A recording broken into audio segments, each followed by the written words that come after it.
यमुने नमः।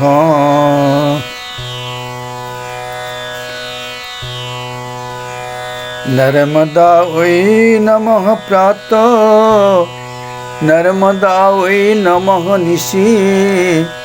नमस्ते नर्मदे देवी त्राहि मां भवसागरात्।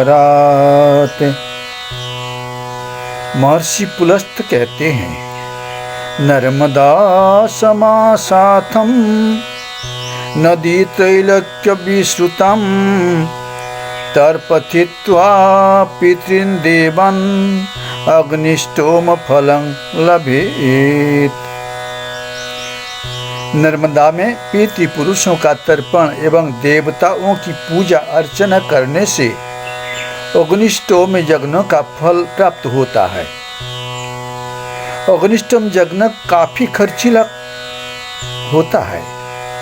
वेदज्ञ जितेंद्रिय सिद्ध क्रियावान के अलावा कोई भी इसका आचार्य नहीं हो सकता।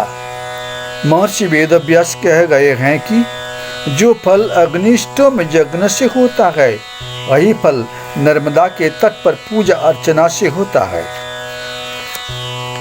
महर्षि अणिमांडव दीर्घ काल तक नर्मदा जी का तट पर तपस्या करके कह गए हैं। हरि ओम। बरेली से तीर्थ यात्री यात्रा कर रहे थे। अब आ गए शोभापुर हाईवे, सुहागपुर, बमोरी, खुर्द।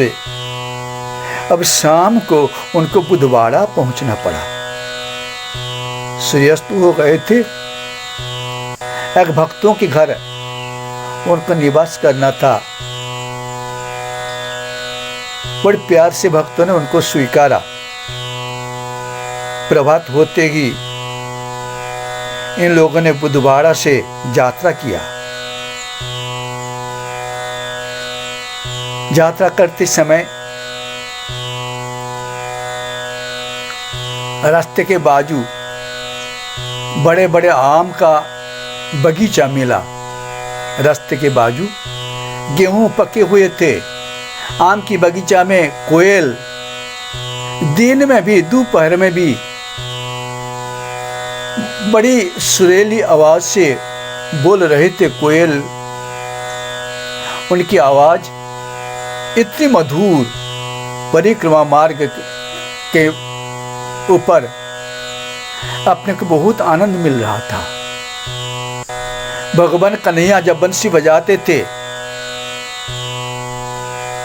पसनम तरलम पशुनां कबलम स्थिर कालंदी जथा जलचरम मौने भजेत कोकिला निस्तब्ध पवनम विधुनांगमनम उच्छन्न ब्रजपुरे ब्रजपुर कामिनी श्रुता च बंसी ध्वनि। कन्हैया की बंसी की आवाज श्रवण करते ही कोयल चुप हो जाते थे। इतनी सुंदर बंसी बजाने वाला जगत में दूसरा कोई है ही नहीं।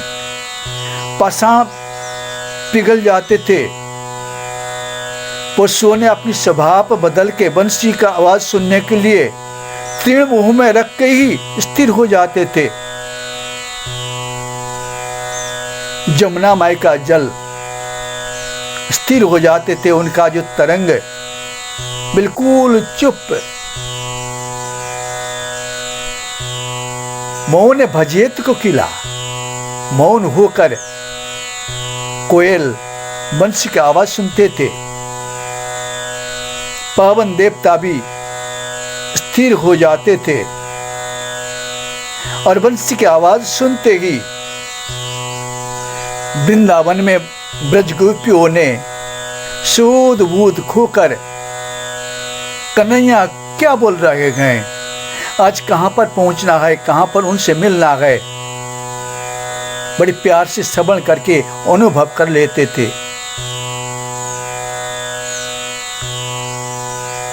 बंसी की ऐसी सुंदर आवाज। परिक्रमवासी सुहागपुर से आ रहे थे। रास्ते में मिले ताबा नाम की एक बड़ा हमारी नदी। जिनका संगम स्थल अपने सामने ही है।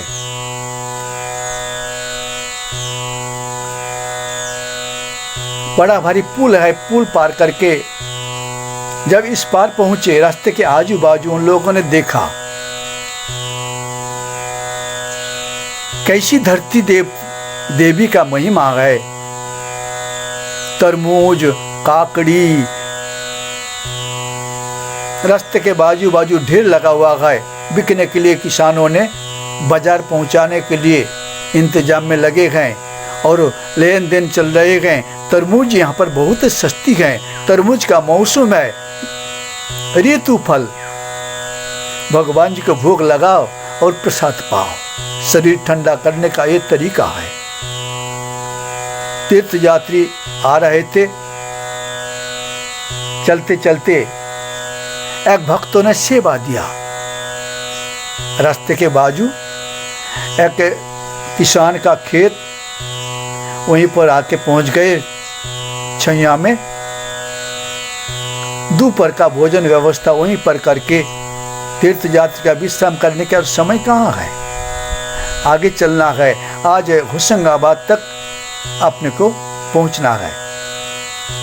सामने बांद्राबान है। जो बांद्राबान तीर्थ में तीर्थ यात्री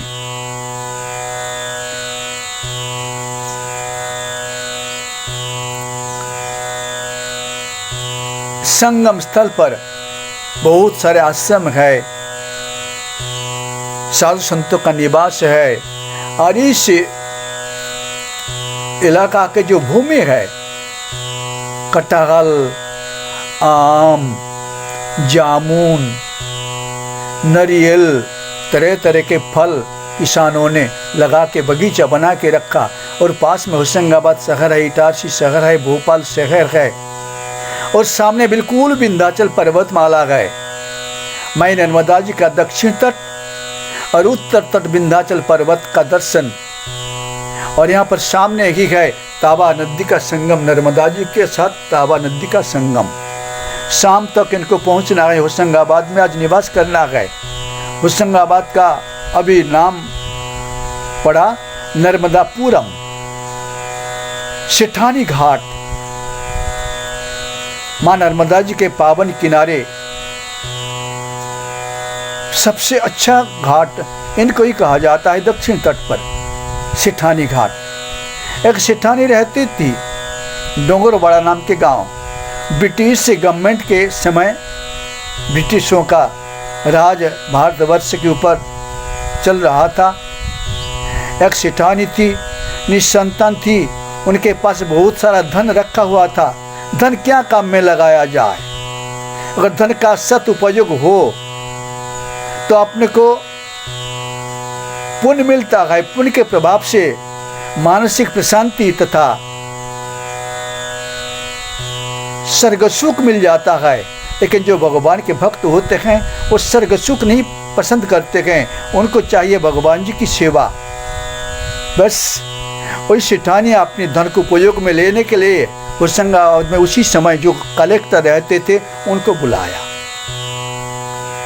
उनको बुला के निवेदन किया, मेरे पास बहुत सारा धन है, धन को सदुपयोग में मेरे को लेना है। अगर आपका सहयोग रहे, आप सतता के साथ इस धन को उपयोग में लेंगे तो हम कृतार्थ हो जाएंगे। लेकिन मेरी एक तीव्र इच्छा है, एक घाट बनाया जाए होशंगाबाद में। माई के किनारे माता जी की पावन जल में स्नान करने वाले लोग आएंगे, उनका सुविधा होगा। और यहाँ पर माता जी की जल भी बहुत गहरी है। सभी लोग प्रेम से स्नान, ध्यान, दान, तपस्या करेंगे, जिससे मुझे आनंद होगा। मेरा धन सदुपयोग में होगा। जब तक ये घाट रहेंगे तब तक जगतवासी सभी लोगों को आनंद मिलेगा। तब कलेक्टर बड़ी खुश हो गए। इतना धन लेके उसी समय उन्हें घाट बनाया था। सेठानी घाट आज भी मां नर्मदा जी के दक्षिण तट पर प्रसिद्ध घाट हैं। इसी घाट के समीप ही है रेलवे लाइन और बस का लाइन।